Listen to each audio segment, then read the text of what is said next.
सब बातचीत होने के बाद फिर बात आती है लड़की देखने की।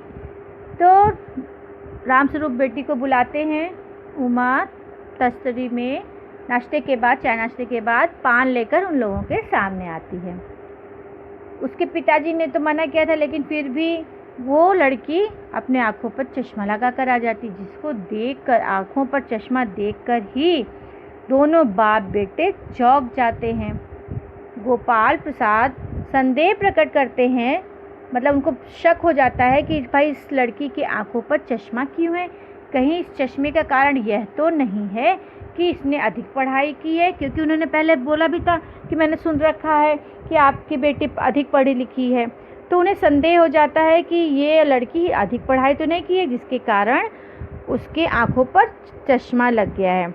लेकिन रामस्वरूप इस समाज में अपनी बेटी को ब्याह करना है, इसलिए थोड़ा झूठ बोलते हुए क्या बोल देते हैं, नहीं भाई ऐसा नहीं है, यानी कि साफ इनकार कर देते हैं। गोपाल प्रसाद को उमा पसंद आ जाती है, उसका चाल ढाल पसंद आ जाता है, उसका चेहरा पसंद आता है, नहीं वो सुंदर भी है, देखने में ठीक है, काम भी कर लेती है, इसलिए वो लड़की को पसंद आती है। साथ ही वह सितार वगैरह भी बजा लेती है, क्योंकि उसके पिता ने उसको बोला कि सितार बजा के बताओ, तो एक सुंदर सा मीरा का भजन गाती है।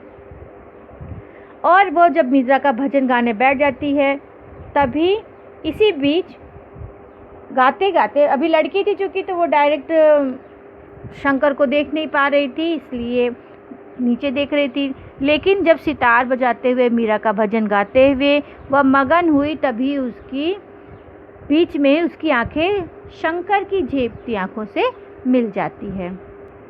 जब वह गाते गाते रुक जाती है तो उसके पिता बोलते हैं आगे गाओ, लेकिन फिर गोपाल प्रसाद मना कर देते हैं कि नहीं नहीं ठीक है, काफ़ी है। उसके बाद उनके पिता रामस्वरूप उसकी पेंटिंग, सिलाई, कढ़ाई आदि के बारे में उनको जानकारी देने लगते हैं। ये भी बताते हैं कि ये सब मेरी बेटी ने बनाया, यानी बढ़ चढ़कर अपनी बेटी की तारीफ़ ही करते जाते हैं, बार बार यही सब बताते हैं। फिर गोपाल प्रसाद उमा से पूछते हैं कि बेटा क्या तुमने कोई इनाम भी जीते हैं? उमा कोई भी जवाब नहीं देती है।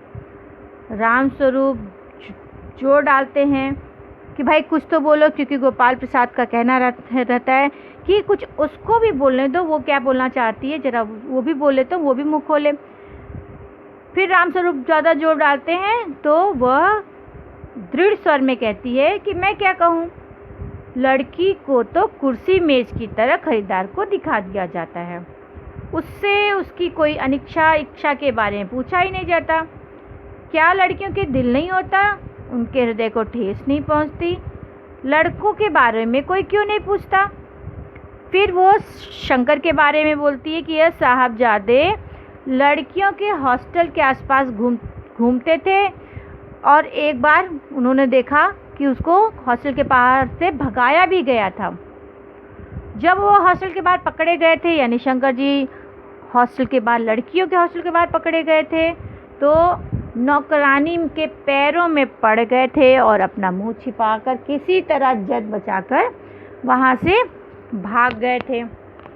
खैर वो अपने बारे में बताती कि मैंने भी बीए पास किया। क्यों, जब वो पूछते हॉस्टल के बाहर, तब उन्हें लगता है गोपाल प्रसाद को कि हॉस्टल के बाहर से कैसे पता, तब वो बताती है कि भाई मैंने भी तो बीए पास किया है, कोई पाप नहीं किया है, मुझे अपनी इज्जत अपने मान का ख्याल है। इस तरह से फिर उमा दृढ़ आवाज़ में अपनी बात रखती है।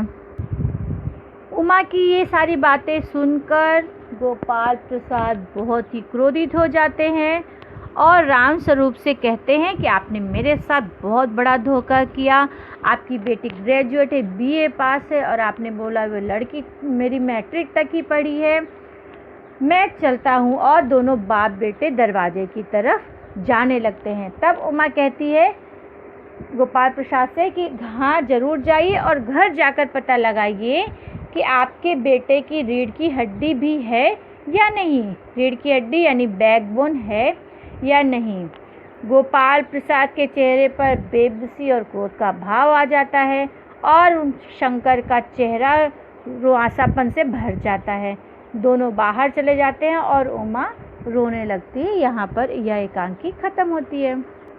इस तरह से हम देखते हैं कि इस एकांकी रीढ़ की हड्डी में हमारे समाज में नारी को जो उचित सम्मान नहीं मिल पाया है, उस समस्या को प्रमुखता से दर्शाया गया है। इस एकांकी में रीढ़ की हड्डी यानी बैकबोन को एक प्रतीक के रूप में दिखाया गया है। उमा के विवाह के लिए उसके पिता जिस युवक शंकर से उसके रिश्ते की बात करते हैं, उसकी खुद की शारीरिक संरचना में कमी रहती है, यानी कि उसकी रीढ़ की हड्डी झुकी रहती है, यानी वो थोड़ा पीठ झुका कर बैठता है, उसकी रीढ़ की हड्डी झुकी होती है। यहाँ शंकर का चरित्र जो है अत्यंत दुर्बल होता है, वह लोफर टाइप का भी रहता है, क्योंकि लड़कियों के हॉस्टल में ताक झाँक करते समय वो भगाया भी जा चुका था। उसकी रीढ़ की हड्डी की दुर्बलता को उसके चारित्रिक दुर्बलता से भी संबद्ध किया गया है। वह एक कायर युवक के रूप में दिखाया गया है, तभी वो गलत काम करते समय पकड़े जाने पर नौकरानी के पैर पड़ता है, जो एक कायरतापूर्ण कार्य है, और यहीं पर उसके को प्रतीकात्मक प्रयोग किया गया है। शंकर उच्च शिक्षा के महत्व को समझते हुए भी, यानी स्वयं तो उच्च शिक्षित था लेकिन स्त्री शिक्षा का विरोधी था, यानी वो अपने विचारों पर ही दृढ़ नहीं था।